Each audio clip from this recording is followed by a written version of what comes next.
అన్నారు. చెత్త పన్ను ఏనాటన్నా తీసుకున్నారా? ఏనాటమ్మా మీరు చట్టం చేసావా? దేనికి పెట్టావు ఈ చెత్త పన్ను? దేనికి చేసావు ఇదంతా? ఈ చంద్రబాబు ఎందుకు చేసావు? ఏం చేశాడు మాకు? వద్దరంట, ఓటు వేయాలంట, దేశంలో పోవయ్యా, వేసిన మటుకు రాదు అన్న. మొన్న ఎవడో ఒక నీళ్ళందరూ వచ్చి పెద్దమ్మా ఇప్పుడు చంద్రబాబు ప్రభుత్వం ఎట్లా ఉంది, జగన్ ప్రభుత్వం ఎట్లా ఉంది అన్నాడు. అన్ని ప్రభుత్వాలు బాగానే ఉన్నాయి, చూసుకొని పోయి ఇక్కడ చూసుకొని పోయి ఇక్కడ ఏంది నువ్వు మాకు చేసిందన్న ఆకునే పోయండి పిలుచుకోండి. ఇద్దరు వచ్చారు నేను సన్నకాడి చేసేటప్పుడు ఏంటి మాకు ఇస్తారు చూడు, మాకు అది కూడా లేకుండా చేశారు. మీరు కారు ఉందని నా పింఛన్ కూడా తీసేసాడు. నేను మళ్ళీ పెట్టుకొని ఎవరినా నువ్వు నా పింఛన్ తీసేయడానికి నీకేం అధికారం ఉందని నేను మళ్ళీ పింఛన్ రాపించుకున్నా. ఎందుకు రాయడు? నాకు రాసింది కాదు ఇది, నేను రాసింది. నా పింఛన్ తీయడానికి ఎవరికి అధికారమే లేదు. నేను 70 రూపాయలు నాకు ఫస్ట్ నేను మున్సిపల్ ఆఫీసు పోయి తెచ్చుకున్నాను. అని నేను ఎదురు తిరిగి పింఛన్ రాపించుకున్నా. అందరికీ నిలగదీసావుగా దయచేసి అత్త కోసం ఒకసారి మీరందరూ క్లాప్స్ కొట్టండి. ఇంకెవరైనా మాట్లాడదలుచుకున్న వారు దయచేసి చేతులు ఎత్తండి. సమయం వాళ్ళ ఉద్దేశంతో ఎక్కువసేపు మాట్లాడాలి, కానీ మీకు సమయం ఇవ్వాలని చెప్పని 2 నిమిషాల్లోనే మీకు క్లోజ్ చేశాను. మేడం గారు ఉన్నారు, ఎరుగుపాటి రమణం గారు. నమస్కారాలు. నాకు జలుబు చేసి బాగలే. అయ్యా అర్జునుడు అంట, శ్రీకృష్ణుడే అన్నాడు. మరి ఈయన అర్జునుడు అంట, జగన్ అన్న. అందరూ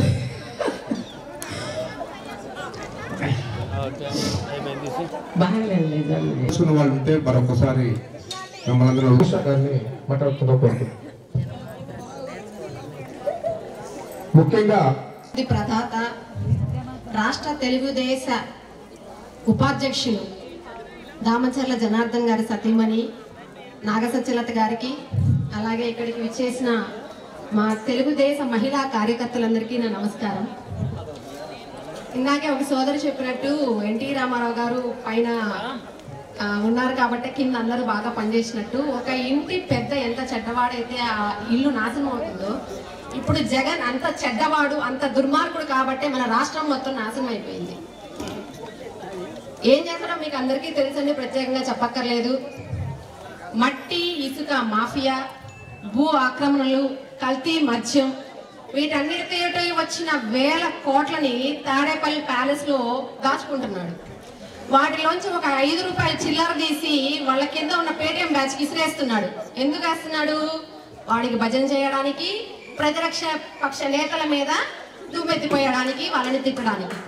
ఇదేమిటని ప్రశ్నిస్తే అందరి మీద అక్రమ కేసులు బనాయించడం. అలాగే పరిపాలనలోకి వచ్చాక రాష్ట్రానికి ఏమన్నా సంపద తీసుకొచ్చాడా అండి? తీసుకొచ్చాడు. ఎలాగా మీకు తెలిసి ఇప్పుడే చెప్పాను. కల్తీ మద్యం అన్నిట్లో తీసుకొచ్చిన సంపద అంతా ప్యాలెస్ లో దాచుకుంటున్నాడు. వాడు ఒక సైకో, మీ అందరికీ తెలుసు కదా. కానీ వాడు అలాంటి వాడు కాబట్టి వాడి కింద ఉన్న వాడి నాయకులందరూ అలాగే ఉన్నారు. ఏం చేస్తున్నారు? వీళ్ళని దుమ్మెత్తి పోస్తూ ఉంటే పార్లమెంట్ లో వాడు కూర్చొని ముసిముసిగా నవ్వుకుంటూ ఉంటాడు. కానీ మన నాయకుడు ఎవరండి? చంద్రబాబు గారు. ఆయనకు ఉందేంటి? క్రమశిక్షణ. ఆ క్రమశిక్షణ, సహనం, నీతి, నిజాయితీ, సంస్కారం, అదే మన చంద్రబాబు నాయుడుతో పాటు మనందరి నాయకులకి, కార్యకర్తలందరికీ, తెలుగుదేశ కార్యకర్తలందరికీ క్రమశిక్షణ, సంస్కారం మన నాయకుడు చంద్రబాబు గారి నుంచే వచ్చింది. మీ అందరికీ తెలుసు ఏంటంటే, మన చంద్రబాబు నాయుడు గారు అందరికీ ఐటీ ఉద్యోగాలు ఇచ్చారు మన యువత మొత్తానికి. వాడేమిచ్చాడండి? ఏమిచ్చాడు? వాలంటీర్ జాబ్ ఇస్తే ఒక రకం, అది ఓకే. గంజాయి, మత్తు, ఇంకా ఏంటండి మద్యం, డ్రగ్స్, వాటితోటి యువతకి బానిసలు చేసేసాడు. మీ అందరికీ తెలుసు, మన తెలుగు జాతికి స్వర్ణయుగం రావాలి అంటే అది కేవలం తెలుగుదేశం పార్టీతో మాత్రమే సాధ్యం. మన తెలుగు జాతిని కాపాడుకోవాలన్నా, మన రాష్ట్రాన్ని కాపాడుకోవాలన్నా మనమందరం అంకిత భావంతో కృషి చేసి మన తెలుగుదేశం పార్టీని గెలిపించాలి, మన చంద్రబాబు నాయుడిని గెలిపించాలి, అలాగే మా నాయకులందరినీ గెలిపించాలి. ముఖ్యంగా ఇందాకే సోదరు చెప్పారు మమ్మల్ని ఈడ్చుకెళ్ళారు అని. 2019లో ఒంగోలులో మన కమ్మపాలెం దగ్గర వాసు వైసీపీ పార్టీ కార్యాలయాన్ని స్థాపించడానికి వస్తున్నాడు. మీకు అందరికీ తెలిసే ఉంటుంది. వచ్చేటప్పుడు ఒక 3000 మంది జనాలు వేసుకొని వచ్చాడు. అంతమంది జనాలు వేసుకొని రావాల్సిన అవసరం ఏంటి? ఇక్కడ మీరు ఏమైనా దౌర్జన్యం చేయడానికి వస్తున్నారా, దోపిడీ చేయడానికి వస్తున్నారా, దేనికి వస్తున్నారు అని ఆపారు. దాని నుంచి ఒక సింపతి క్రియేట్ చేసుకొని కమ్మపాలెంలో వాళ్ళు నన్ను రానియలేదు లోపలికి, కమ్మ వాళ్ళు మమ్మల్ని రానియలేదు అని ఒక కమ్మ కులాన్ని క్రియేట్ చేశాడు. కమ్మపాలెం అంటే ఓన్లీ కమ్మ కులం కాదండి, కమ్మపాలెంలో అన్ని రకాల కులాల వాళ్ళు ఉన్నారు. అందరూ సోదర భావాలతోనే ఉంటారు. ఇలాంటి చిచ్చులు మీరు పెట్టక్కర్లా. ఇక్కడ ఎవరు పిచ్చి వాళ్ళు లేరు, తిక్కల వాళ్ళు లేరు మీరు పెట్టే చిచ్చులు నమ్మడానికి. మేము ఇక్కడి నుంచి గోపాల్ నగర్ మీదుగా తిరిగి వస్తాము, ఎటైనా తిరిగి వస్తాము. మేమందరూ సోదర భావాలతోటే ఉంటాం. మీరు చిచ్చు పెట్టి సింపతి క్రియేట్ చేసుకోకర్లేదు. మా నాయకుడు దామచర్ల జనార్దన్ గారు ఇక్కడ ఏమేం పనులు చేశారో మా అందరికీ బాగా తెలుసు. ముఖ్యంగా ఒంగోలు నుంచి సర్వేరెడ్డిపాలెం మీదుగా వెళ్ళే రోడ్డు అండి, ఈతముక్కల రోడ్డు. అక్కడ బ్రిడ్జి నాకు తెలుసు, ఎందుకంటే మా అత్త వాళ్ళ మా ఫ్యామిలీ అక్కడ ఉన్నారు. నేను పెళ్ళయింది అక్కడే, నేను పెరిగింది అక్కడే, నా పిల్లలిద్దరు పుట్టింది అక్కడే, అంతా జరిగింది అక్కడే. ఆ రోడ్డు నేను ప్రెగ్నెంట్గా ఉన్నప్పుడు ఆటోలో వచ్చేటప్పుడు ఎక్కడి ఆటోలోనే డెలివరీ అయిపోయేదట అన్నట్టుండేది ఆ రోడ్డు గుంతలన్నీ. కానీ మన జనార్దన్ గారు ఎమ్మెల్యే అయ్యాక ఆ రోడ్డు బ్రిడ్జి వేయించారు. తుఫాన్ కానీ వర్షాలు కానీ వస్తే 3 రోజులు అటువైపు ఆటోలు కానీ సర్వీసులు కానీ ఏవి ఉండేవి కాదు. పాల వ్యాన్లు వచ్చాయి, పాల బండ్లన్నీ అయిపోయాయి. అలాగే ఎంగంపాలెం, ఒంగోలు నుంచి ఎంగంపాలెం వెళ్ళే దారిలో నల్లవాగు ఉందండి, నల్లవాగు బ్రిడ్జి కూడా మన జనార్దన్ గారే వేయించారు. ఇలాంటి పనులన్నీ చేశారు. ఈయన వచ్చి ఏం చేశారండి? 5 సార్లు ఎమ్మెల్యే అయ్యారుగా, 2 సార్లు మినిస్టర్ అయ్యాడుగా. ఏం చేశాడు? ఒంగోలుకి ఏం చేశాడు? హైదరాబాద్లో విల్లాల్లో గెస్ట్ హౌసుల్లో ఉండి క్యాసినోల్లో బిజీగా ఉంటాడండి. అదే ఆయన చేసేది, ఇంకేం చేయడు. ఎలక్షన్లకు ఓటు అడుక్కోవడానికి మాత్రం ఒంగోలు వస్తుంది, అంతే కదా.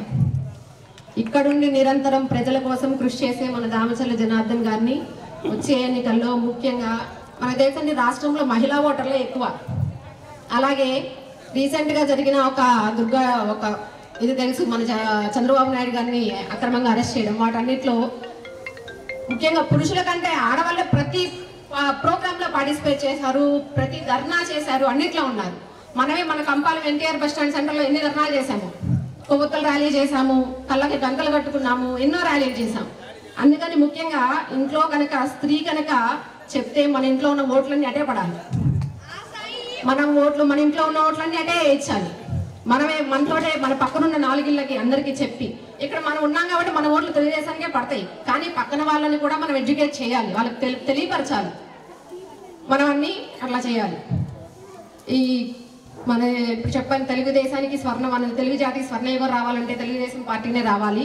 అలాగే మన నాయకుడు దామచర్ల జనార్దన్ గారిని ఎమ్మెల్యేగానే కాకుండా ఈసారి మంత్రిగా మళ్ళీ ఇదే ప్లేస్లో మనం మంత్రిగా కూర్చోబెట్టి ఆయన్ని మనం సత్కరించుకోవాలి అని అందరినీ కోరుకుంటూ, ఈ అందరూ మనం ఈ రాబోయే 75 రోజుల్లో ఖచ్చితంగా మన రాష్ట్రాన్ని పట్టిన శని అయితే వదిలిపోతుందండి, ఖచ్చితంగా వదిలిపోతుంది. మన తెలుగుదేశం పార్టీయే వస్తుంది. మనం అందరం కూడా ప్రతి ఆడవాళ్ళు ప్రతి ఒక్కరూ ఒక క్యాంపెయినర్, స్టార్ క్యాంపెయినర్ కావాలి. మనం అందరం కలిసి పనిచేయాలి, అంకిత భావంతో పనిచేయాలి. అలాగే నేను ఒకటి కోరుకుంటున్నానండి, అది నాయకుల్ని ఎవరినైనా నాయకులు వాళ్ళ కింద స్థాయి నాయకుల్ని కింద స్థాయి కార్యకర్తల్ని అందరినీ కలుపుకొని పోవాలి. ఎటువంటి భేదభావాలు ఉంచుకోవద్దు, భేదాభిప్రాయాలు పెట్టుకోవద్దు. అందరూ కలిసికట్టుగా పనిచేసి మన తెలుగుదేశం పార్టీని గెలిపించుకొని మన నాయకుల్ని గెలిపించుకోవాలని కోరుకుంటూ ధన్యవాదాలు. మాట్లాడి అని అనుకునే వాళ్ళు ఎవరైనా ఉంటే చెప్పండి దయచేసి. అంటే జనార్దన్ రావు గారు గెలవాలి అంటే ఒక్క సత్యలత మేడం గారు, ఒక జనార్దన్ రావు గారు, కొంతమంది కార్యకర్తలు కాదండి. ఇక్కడ ఉన్న ప్రతి ఒక్కరు ఖచ్చితంగా కష్టపడి పనిచేయాలి. ప్రతి ఒక్కరు ఈ ఎలక్షన్స్ కోసమైనా ప్రతి ఒక్కరు ఇంట్లోంచి బయటికి రావాలి. ప్రతి ఒక్కరు వాళ్ళకి పనిచేసే దగ్గర ఇంకో చోట ప్రతి ఒక్కరు పరిచయం వాళ్ళు చాలా మంది ఉంటారు. వాళ్ళు చెప్పే వాళ్ళు కూడా ఉంటారు, మాకు జగన్ ఇన్ని పథకాలు ఇచ్చాడు, అలా చేశాడు, ఇలా చేశాడు అని. వాళ్ళకి ఒకసారి చెప్పండి, మీరు ఆడవాళ్ళు కదండి, మీరు వంటగదిలో ఉంటారు కదా, వంటగదిలో నెల సరుకులు మీకు ఎంత పెరిగిపోతున్నాయి. ఎన్ని రకాలుగా ఎన్ని విధాలుగా మనకి పెట్రోల్ ఛార్జెస్ కానీ బస్ ఛార్జెస్ కానీ ఇవన్నీ ఎంతెంత పెరిగిపోయాయి. ఎలా ఉంది పరిస్థితి అనేది మీ అందరికీ తెలుసు. ఇక్కడ ఉన్న వాళ్ళందరూ తెలుగుదేశం పార్టీ కుటుంబ సభ్యులే కాబట్టి అందరూ ఖచ్చితంగా వాళ్ళకి కనీసం ఎక్స్ప్లెయిన్ చేయండి. మనం ఇలా కష్టాలు పడుతున్నాం, మీరు గుర్తించండి ఇప్పుడైనా అనేసి చెప్పండి. మీరు కూడా అలా ప్రతి ఒక్కరు ఖచ్చితంగా కష్టపడి ఈ రోజు పనిచేయాలి. అలా పనిచేసి జనార్దన్ రావు గారిని గెలిపించుకుంటేనే మన రాష్ట్రం ఉంటుందండి. లేదంటే ఇంకో బీహార్, ఒరిస్సా, కనకపేట రాష్ట్రాలకు మన రాష్ట్రం కూడా మారిపోతుంది. అప్పుడు ఇబ్బందులు పడేది మనమే. దాన్ని అర్థం చేసుకొని ప్రతి ఒక్కరు బయటకు వచ్చి జనార్దన్ రావు గారి గెలుపు కోసం పైన చంద్రబాబు నాయుడు గారి గెలుపు. Thank you madam, thank you. అమ్మా ఇంకెవరైనా ఉన్నారా? గారు మాట్లాడవలసిందిగా కోరుతున్నాను.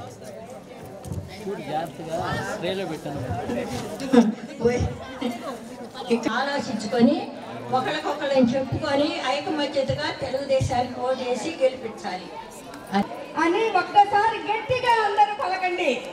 దొంగలు పడినప్పుడు మనం ఏం చేస్తాం?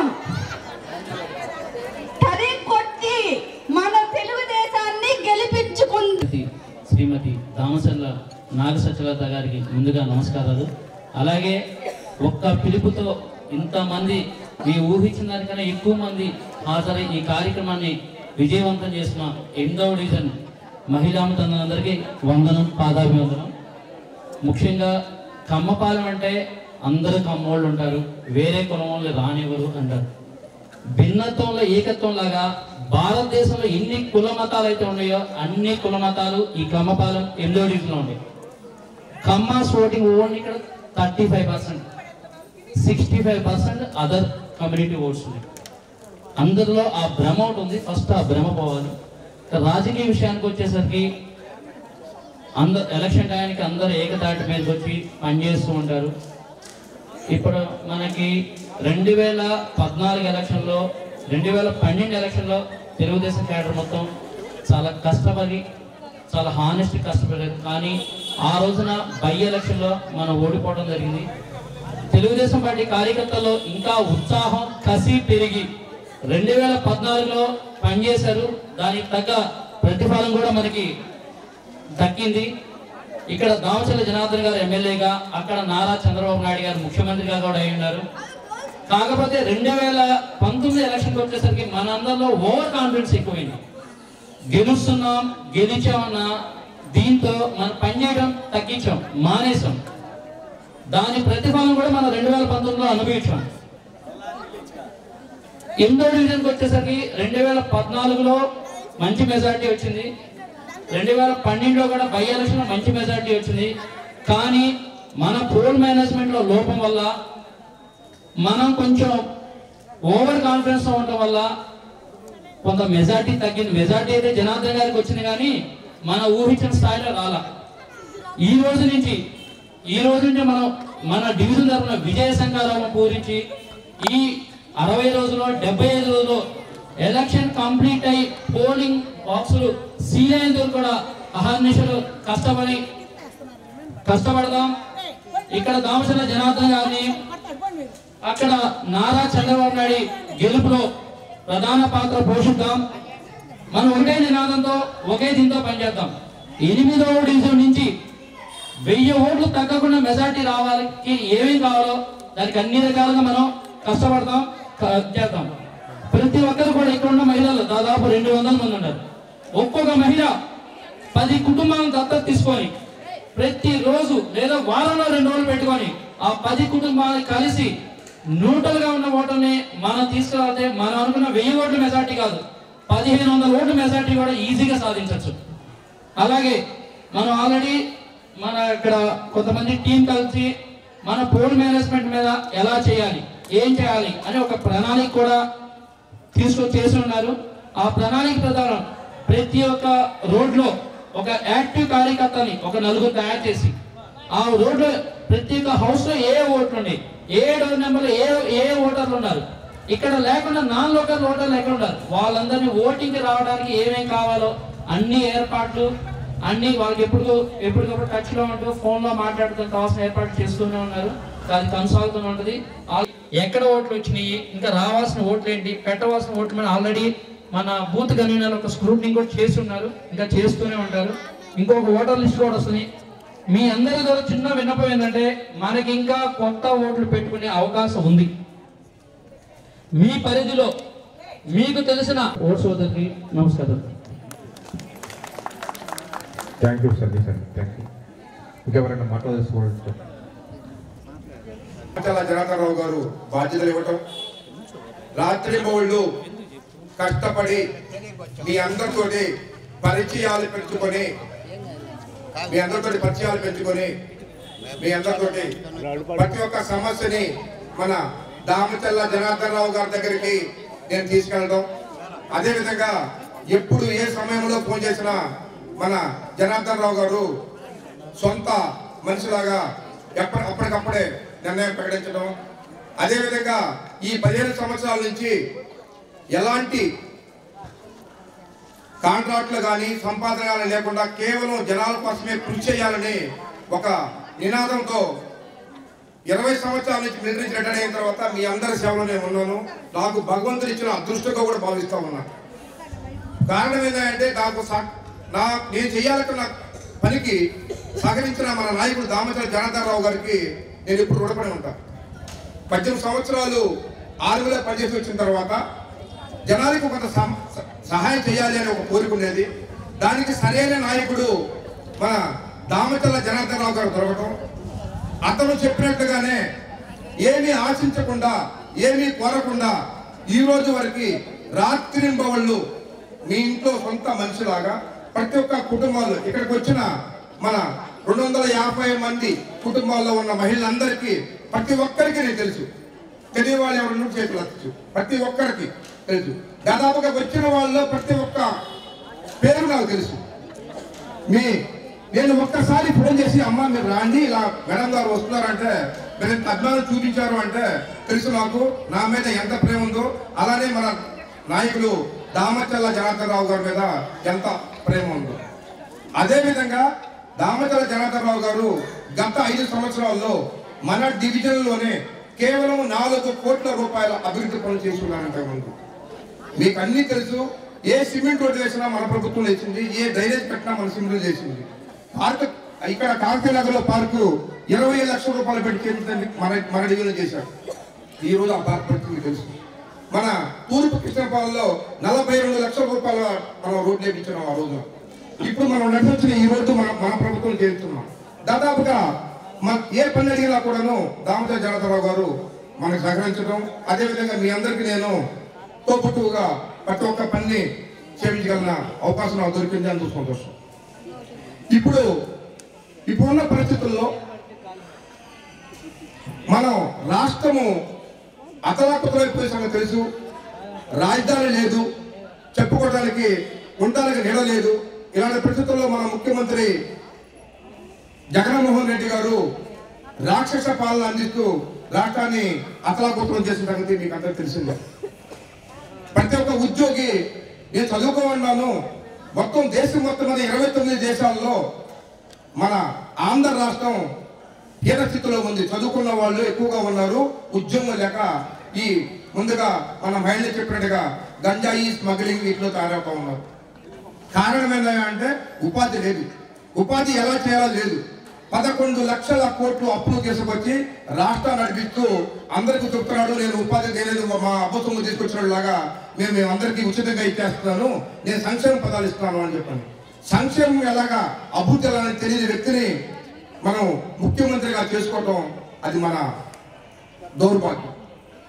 మీకు అందరికీ తెలిసిందే, చిన్న పిల్లవాడు ఒక పెన్సిల్ దొంగతనం చేసుకుని వస్తే ఆ తల్లి ఇంట్లో ఎలా శిక్షిస్తుందో, ఆ పిల్లవాడు ఆ తల్లిదండ్రుల్ని ఆ స్కూల్లో ఎలా మాట్లాడతారో మీకు తెలిసిందే.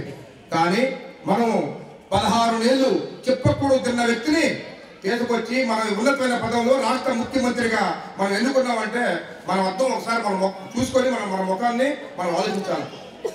మనం చేసిన కరెక్టా తప్ప రాంగా అది ఎప్పుడైతే చేసుకుంటామో నెక్స్ట్ అలాంటి తప్పు పని చేయకుండా చంద్రబాబు నాయుడు గారు ప్రతి ఒక్క సమావేశం చెప్పాడు. పాలిచ్చే గేదెలు పెట్టేసి పాలిచ్చే ఆవులను పెట్టేసి దున్నపోతుని ఎన్నుకోవద్దు అని బెట్టరామని చెప్పాడు. కానీ ఏ తల్లి, ఏ చెల్లి, ఏ తమ్ముడు, ఏ సోదరుడు వెళ్ళ. మనకు తెలుసు అంధకారంలో వెళ్ళిపోతుంది రాష్ట్రం. అయినా కూడాను మనం ఒక్కసారి డెవలప్మెంట్, ఒక్కసారి అవకాశం కోసం చెప్పనేసి అతను ఓటేసి గెలిపించాం. మీకందరికీ చెప్పాల్సిన ఒకటే మాట, వైఎస్ రాజశేఖర రెడ్డి గారు అకాల మృత్యు చెందినట్లయితే, మళ్ళా ఇంకోసారి చెప్పదలుచుకున్నాను, వైఎస్ రాజశేఖర్ గారు అకాల మృత్యు చెందినట్లయితే ఆయన పరిస్థితి ఎలా ఉండేదంటే మన పక్క రాష్ట్రంలో ఉన్న స్వర్గీయ జయలలిత గారు ముఖ్యమంత్రి అయ్యారు కదా, అలాగ బతికేవాళ్ళు వాళ్ళు. అనుకోకుండా ఆయన చనిపోవటం దేవుడు ఈ రోజున ఆయన భగవంతులను పూజిస్తూ ఉన్నారు ప్రజలు. చేసిన అకృత్యాలు మొత్తం బయటపడేవి. జయలలిత గారు ఏ విధంగా జైలు కూర్చున్నారో అదేవిధంగా రాజశేఖర గారు కూడా తినేవాళ్ళు. కానీ మనకి ఎంత అవసరం లేదు. మీ అందరికీ విన్నపం ఏంటంటే, వచ్చి ఒక తల్లి ఒక బిడ్డని జన్మనివ్వాలంటే 9 నెలల కష్టపడుతుంది. చాలా అల్లారు ముద్దుగా జాగ్రత్తగా బాబులు పెంచుకుంటుంది కడుపులో. మన రాష్ట్రంలో మన పిల్లలని ఒక 25 సంవత్సరాలు చదువుకున్న తర్వాత ఆ అబ్బాయికి ఉద్యోగం రాకపోతే ప్రతి ఒక్క తల్లి ఆలోచిస్తుంది, నా కొడుకు కోసం ఏదో చెప్పని.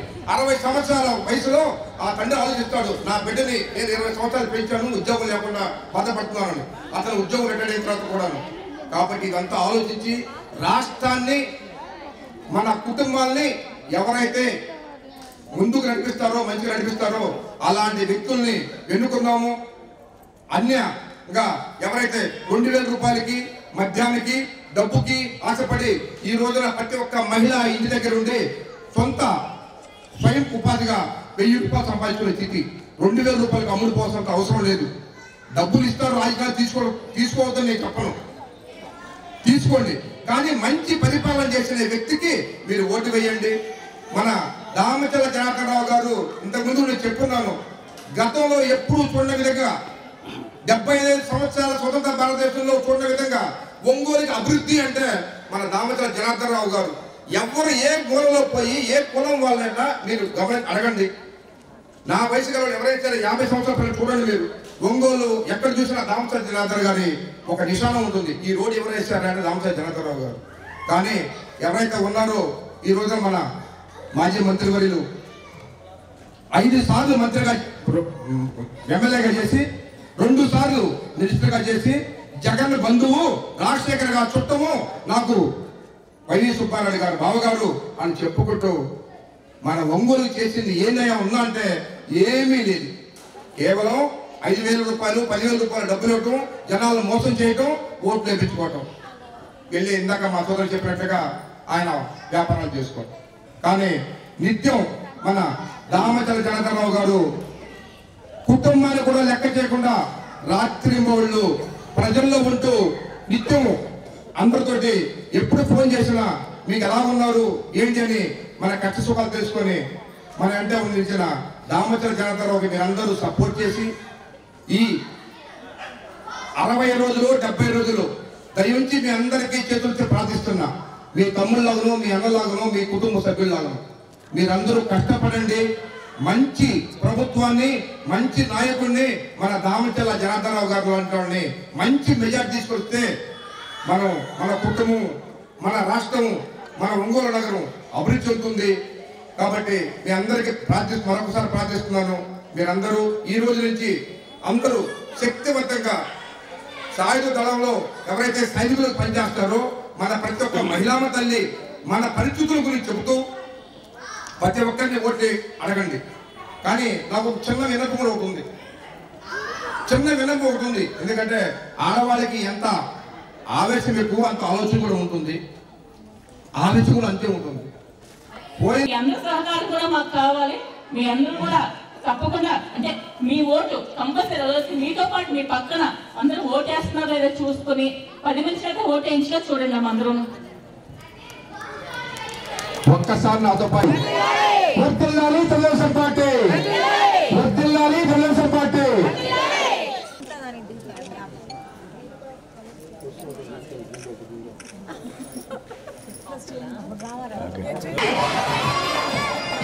అందరూ ఎత్తండి అమ్మా, అందరూ ఎత్తండి, వెనకాల కూడా ఎత్తండి, వెనకాల కూడా.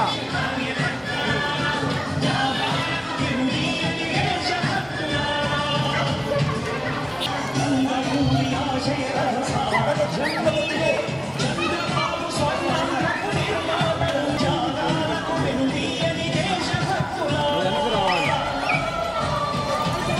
రెండేళ్ళు చూపిండమ్మా. నాయకత్వం వర్ధిల్లాలి నారా చంద్రబాబు నాయుడు గారి నాయకత్వం, వర్ధిల్లాలి దామచల జనార్దన్ గారి నాయకత్వం, వర్ధిల్లాలి దామచల జనార్దన్ గారి నాయకత్వం, వర్ధిల్లాలి నారా చంద్రబాబు నాయుడు గారి నాయకత్వం. అందరూ కూడా చాలా మంది అంతా ఇప్పుడు పరిస్థితి ఎలా ఉంది, రాష్ట్ర పరిస్థితి ఎలా ఉంది అంటే అంతకు ముందు బాబు గారు ఉన్నప్పుడు పరిస్థితి ఎలా ఉంది, ఇప్పుడు జగన్ వచ్చిన తర్వాత ఉన్నది అంతా అంటే మేం చెప్పవలసిన అవసరం లేదమ్మా. అంతా అంటే రెగ్యులర్ గా నార్మల్ గా చూస్తున్న వాళ్ళందరికీ అర్థం అవుతుంది ఎలా ఉంది రాష్ట్రం, అభివృద్ధి ఎలా ఉంది అంటే ఉద్యోగాలు కానీ ఏదైనా సరే పరిస్థితులు ఎలా ఉంది. అలాగే మనం ఒంగోలు విషయానికి వస్తే 2014 నుంచి 19 వరకు ఒంగోలు ఎలా ఉంది, ఇప్పుడు ఈ 19 నుంచి మళ్ళీ 24 వరకు అంటే ఈ 14 ముందు మాట్లాడుకోవడం వద్దామా మనకు, ఇప్పుడు 14 నుంచి మాట్లాడుతున్నాం. 14 to 19 జనార్దన్ గారు చాలా అభివృద్ధి చేశారు. అంటే వెళ్ళి నిధులు తీసుకొచ్చి రోడ్లు అవనివ్వండి, డ్రైనేజ్ అవ్వండి, వాటర్ విషయంలో కానీ అన్నింటిలో కూడా చాలా అభివృద్ధి చేశారు. మళ్ళీ అంటే ఎక్కడి వరకు చేశారు అక్కడే ఆగిపోయినాయి అన్ని కూడా. మళ్ళీ 19 to 24 ఏ పని జరగలేదు ఎక్కడ కూడా. ఏదో అప్పుడప్పుడు ఏదో ఒక రోడ్లు ఏదో తారేయటం, ఏదో ఒక డ్రైనేజ్ చేయడం తప్ప ఎక్కడ కూడా ఏ అభివృద్ధి జరగట్లా. మీరందరూ గమనిస్తూనే ఉన్నారమ్మా. 14 నుంచి 19 వరకు అంటే చాలా రోడ్లు అంటే అక్కడక్కడ ఒక్కొక్క రోడ్డు కానీ ఏదో ఒక డ్రైనేజ్ కానీ చిన్నది ఏదో మిగిలిపోయి ఉండొచ్చు. అదే 19లో మళ్ళీ మన టీడీపీ గవర్నమెంట్ జనార్దన్ గారు వచ్చుంటే కంపల్సరీ ఆ మిగిలినన్ని కూడా పూర్తి అయిపోయి అక్కడక్కడ చిన్న చిన్న పనులు అయితే ఆగిపోయి ఉన్నాయి అంటాను. ఇదే విషయం మీరంతా చూస్తూ ఉన్నారు కదా. అంతాను ఇదివరకు అంటే మున్సిపాలిటీ వాళ్ళతో కానీ మున్సిపల్ కమిషనర్తో కానీ జనాలుగా ప్రతి వారానికి పెట్టుకునేవారు మీటింగు. అలా పెట్టుకుని ఎక్కడ ఏం జరుగుతుంది, శానిటరీ సరిగ్గా జరుగుతుందా లేదా, నీళ్ళు సరిగ్గా వస్తున్నాయా లేదా ప్రతిసారి సమీక్ష పెట్టుకుని చేస్తూ ఉండేవారు. ఇప్పుడు ఎలా ఉందంటే డ్రైనేజ్ క్లీనింగ్ లేదు, దానివల్ల విపరీతమైన దోమలు. ఆ దోమల వల్ల ఏంటంటే భయంకరమైన జబ్బులు, రకరకాల జ్వరాలు, రకరకాల జబ్బులు పెరిగిపోయినాయి ఇప్పుడు అంతా. అంటే డ్రైనేజ్ సిస్టమ్ రోడ్లతో క్లీనింగ్ ఉంటే దోమలు తగ్గుతాయి. అది లేక చాలా మంది చాలా వ్యాధుల బారిన కూడా పడుతూ ఉన్నారు ఇప్పుడు అంతాను. అవంతా కూడా చూస్తూ ఉన్నారు మీరంతాను. మిమ్మల్ని అడిగేది మేము ఒకటేనమ్మా, మీరు గమనిస్తున్నారు అంటే బయట మా దగ్గరికి వచ్చి చెప్పే కంటే కూడా బయట మీకు తెలుస్తుంది పరిస్థితులు ఎలా ఉన్నాయి, ఇప్పుడు ఎలా ఉంది, దౌర్జన్యం ఎలా ఉన్నాయి, అరాచకాలు ఎలా ఉన్నాయి. అంటే పెన్షన్స్ విషయంలో ఇందాక చెప్పారమ్మా, మీరు చెప్పారమ్మా. చాలా ఏంటంటే మన లాస్ట్ టైం వెళ్ళినప్పుడు ఒకరు చెప్పారు ఏంటంటే రామారావు గారి ఫోటో వాళ్ళ ఇంట్లో ఉందంట. నెక్స్ట్ డే వాలంటరీ వచ్చి ఆవిడ పెన్షన్ తీసేసిందంట. అంటే ఏంటి కారణం ఏంటంటే నీకు ఇల్లు ఉంది అంటారు. ఇల్లు ఆవిడకి ఉండమంటే ఆవిడకి ఇల్లు ఉందంటే ఎలా మా ఇల్లు ఎవరికి భోజనం పెట్టదు, ఏది ఉండడానికి ఏదో అప్పో సప్పో చేసుకుని ఎవరైనా సరే ఒక చిన్న ఇల్లు నిర్మించుకున్నారనుకో అది ఎక్కడ భోజనం పెట్టలేదు కదా వాళ్ళకి.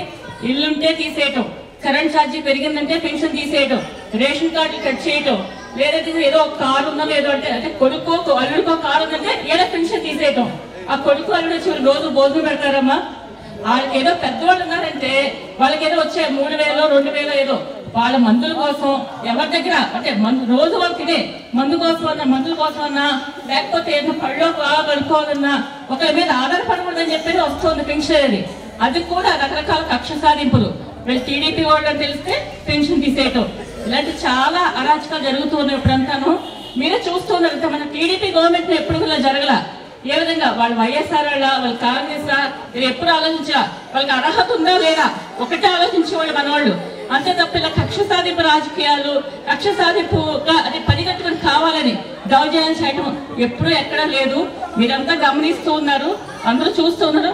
మేము మిమ్మల్ని అడిగేది ఒకటే, మీకందరికీ తెలుసు, మీరందరికీ అర్థమవుతుంది. కానీ మీ ద్వారా ఒకళ్ళిద్దరైనా సరే పరిస్థితి ఎలా ఉంది, రేపటి భవిష్యత్తులో ఇదే గవర్నమెంట్ మళ్ళీ వస్తే మనతో పాటు మన పిల్లల భవిష్యత్తు కూడా పాటు చేసిన వాళ్ళు అవుతాం మనం. ఇప్పటి వరకు మన అయింది చాలా మనం చూసుకుంటూ ఉన్నాం. ఏదో వచ్చే పథకాలు చాలా మంది ఆశపడుతూ ఉన్నారు. ఏదో పథకాలు వస్తున్నాయి కదా ఆ పథకాలతో తృప్తి పడదాం ఓకే అంటున్నారు. రేపొద్దు మన పిల్లలు కూడా అదే పథకాలతో బతకాలా చెప్పండి ఒకసారి. అంటే పథకాలు వస్తే చాలా ఉద్యోగాలు కావాలా, భవిష్యత్తు కావాలా, పిల్లల భవిష్యత్తు కావాలా, ఒక్కసారి ఆలోచించండి. మనమే కాదు మనం తెలియదు చెప్పాలి. ఉంటే చాలా మంది అర్థం కాదు. ఇంకా ఏదో పథకాలు ఇస్తున్నాడు, అయిపోయింది, రోజు అయిపోయింది, ఈ నెల అయిపోయింది అనుకుంటున్నారు. ఆ పథకాలు ప్రతి గవర్నమెంట్ ఇస్తుందమ్మా. రేపు బాబు గారు వస్తే కూడా పథకాలు వస్తాయి. ఎప్పుడో ఎన్టీ రామారావు గారి దగ్గర నుంచి కూడా పథకాలు వస్తూనే ఉన్నాయి. ఆ పథకాలు పేర్లు మార్చి ప్రతి గవర్నమెంట్ మారుతూ ఉందంటే ఒక్కసారి మీరేంటంటే మన పిల్లల భవిష్యత్తు బాగుండాలంటే, వాళ్ళకి ఉద్యోగాలు కావాలంటే, వారి జీవితం బాగుపడాలంటే బాబు గారు రావాలి. బాబు గారు వస్తే మన రాష్ట్ర పరిస్థితి బాగుంటుంది. అలాగే ఇక్కడ ఒంగోలు పరిస్థితి కూడా చూస్తున్నారు మీరు. ఏంటంటే ఇక్కడ ఫ్లైఓవర్ కిందంతా గంజాయి తాగుతూ, అంటే పిల్లలు చదువుకునే పిల్లలు, కాలేజ్ పిల్లలు వాళ్ళంతా కూడా ఎలా తయారవుతున్నారంటే గంజాయి, డ్రగ్స్ ఇలాంటివి అంతా. ఏంటంటే ఎందువల్ల వాళ్ళు సరైన ఉపాధి లేక ఇలా పిచ్చి పిచ్చి అలవాట్లకన్నీ అలవాటు పడుతూ ఉన్నారు. ఒక స్థిరమైన ఉద్యోగంలో ఉంటూ సరైన ఉపాధిలో ఉంటే వాళ్ళ భవిష్యత్తు బాగుపడుతుంది. అలా కాకుండా ఇప్పుడు ఎలాగా అంటే ఇప్పుడున్న గవర్నమెంట్ ప్రోత్సహిస్తుంది ఏంటంటే వాళ్ళకి ఈ విధంగా దౌర్జన్యాలు. రేపు పొద్దున్న మన ఇంట్లో ఎవరు ఆడపిల్లంటేనే ఏదో 18-19 అమ్మాయి కాదమ్మా, ఏ వయసు ఆడవాళ్ళు బయటకు వెళ్ళిన పరిస్థితి కనబడట్లా. ఏంటంటే సేఫ్టీ లేదు. ఇలా గంజాయి తాగి మొత్తులో ఉండి వాళ్ళు ఏం చేస్తారో వాళ్ళకి అర్థం కావట్లా. ఆ విధమైన పరిస్థితిలో మన రాష్ట్రం వెళ్ళిపోతూ ఉంది. ఒక్కసారి మీరు ఆలోచిస్తూ 10 మందికి చెప్పండి, మనం అన్ని వాస్తవాలు మాట్లాడుకుందాం, నిజాలు చెప్పుదాం, మనమే కల్పితాలు వద్దు, అబద్ధాలు వద్దు. ఒక్కసారి మన రాష్ట్ర పరిస్థితి ఎలా ఉంది, మన ఒంగోలు పరిస్థితి ఎలా ఉంది అంటే రేపు టీడీ గవర్నమెంట్ రాకపోతే కనుక ఏమవుతుంది ఏంటనేది ఒక్కసారి మీరంతా తెలియని వాళ్ళకి వాస్తవాలు. ఏదో అమ్మ ఈరోజు వచ్చి పథకం గురించి కాదు, ఈరోజు డబ్బు గురించి కాదు, మన పరిస్థితి, మన పిల్లల గురించి మనం అందరం